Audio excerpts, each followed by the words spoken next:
Let's read this book called Shoshi's Shabbat.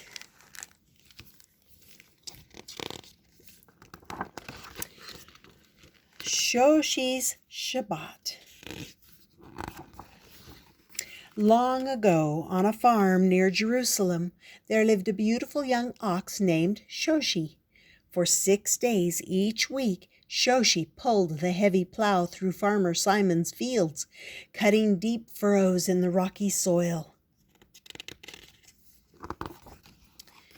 On Shabbat, Simon rested. So did Shoshi. Every Shabbat, Simon's grandchildren played hide-and-seek with the little ox. They fed her sweet hay and brought her cool water to drink. As time passed, Farmer Simon felt the weight of his years. "I'm too old to guide the plow," he told his family. "It's time for me to rest."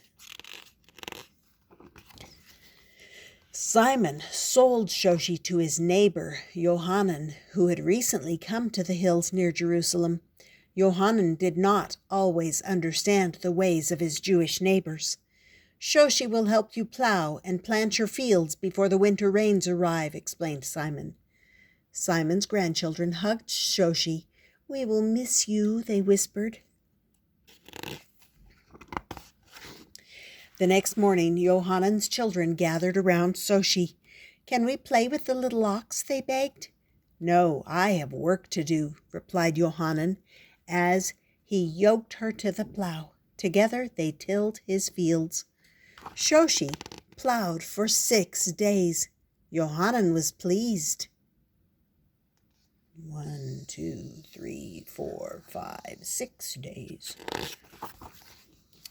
On the 7th day, just as the doves stretched their wings to soar over Jerusalem, Yohanan placed the yoke on Shoshi. She planted her 4 feet on the ground. She bent her head low. She closed her eyes. "We have fields to plow," Yohanan said firmly. Shoshi did not move. "Come," Yohanan urged her. Still, Shoshi did not move. Yohanan stared at the little ox. "Maybe you're sick," he muttered, removing the yoke. He led her to the shed. "My fields will not get plowed today," he grumbled. Instead, he began to repair an old harness. Yohanan took no notice of the clear autumn sky or the fresh breeze. The next morning, the new day dawned pink and gold. Yohanan went to Shoshi. She was waiting for him. "I guess you're feeling better," he said. Together they plowed the fields, turning the soil row by row. Yohanan was happy for 6 days. But again, on the 7th day, Shoshi would not budge.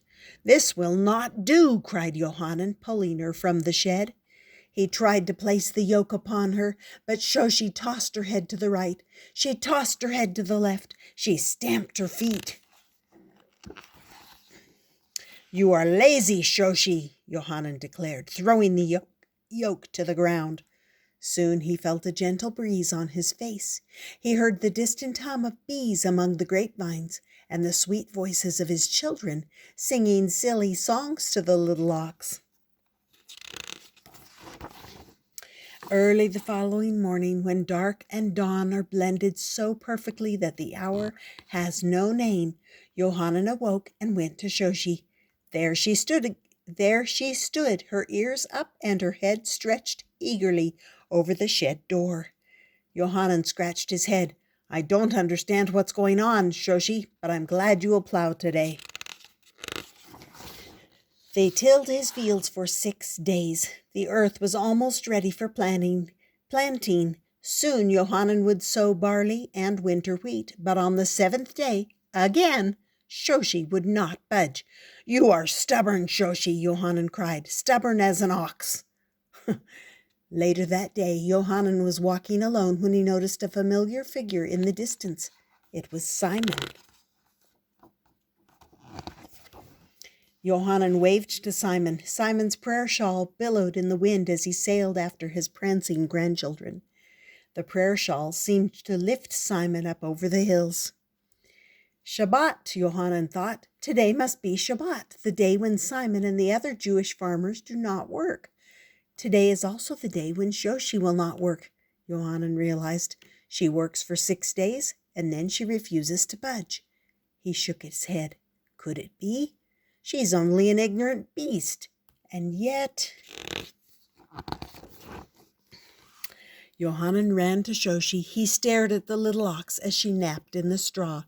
I am a clever man, he thought. She is a simple ox. Yet I work 7 days a week with no day to rest, no day to give thanks. Perhaps Shoshi is the clever one.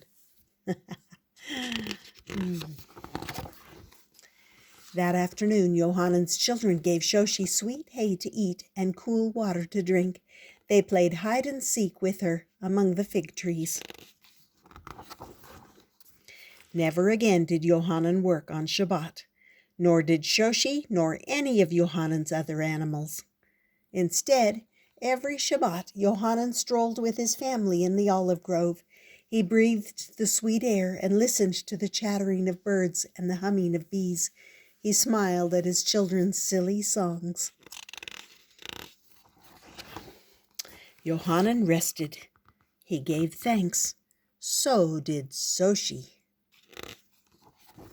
And then here's an author's note telling us that this Shoshi's Shabbat is based on a story, a midrash, about a real person, Rabbi Yohanan ben Torta. Rabbi Yohanan was a beloved teacher who lived in Israel almost 2,000 years ago when the Romans ruled the Holy Land. No one knows whether the original story about Yohanan is true or not. According to the midrash, Yohanan was not born Jewish. He learned about Shabbat from a cow he purchased from a Jewish farmer. After getting frustrated and angry with the animal's unwillingness to plow on the Sabbath, he slowly learned to see the beauty and benefit of a day of rest. He became a Jew, studied the Torah, and later became a teacher or rabbi. He took the name Rabbi Yohanan ben Torta, which means Rabbi Yohanan, son of a cow or ox, for it was this simple animal who taught him the joy of Shabbat.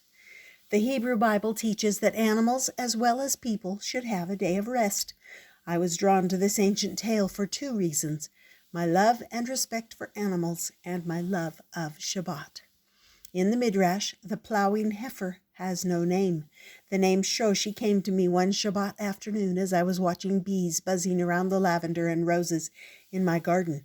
As I contemplated her sweet yet determined personality, I knew this little ox would be the perfect creature to teach Yohanan the mitzvah, the commandment or good deed of keeping Shabbat. My love for Shabbat has grown over the years. I believe that today, more than ever, it is a precious gift to all of us to slow down 1 day a week, to be in nature or with friends and family, to enjoy a meal with others without rushing to yet another activity, and to feel gratitude is to experience its sweetness. And that's from the author. And there's the field all plowed. See? And that book was called Shoshi's Shabbat. And I agree with that. It's good to have a day off once a week to get your feet back under yourself. So I hope you enjoyed that. And I hope you subscribe and you come back often. And there's lots of good playlists and lots of good books. So come and join me.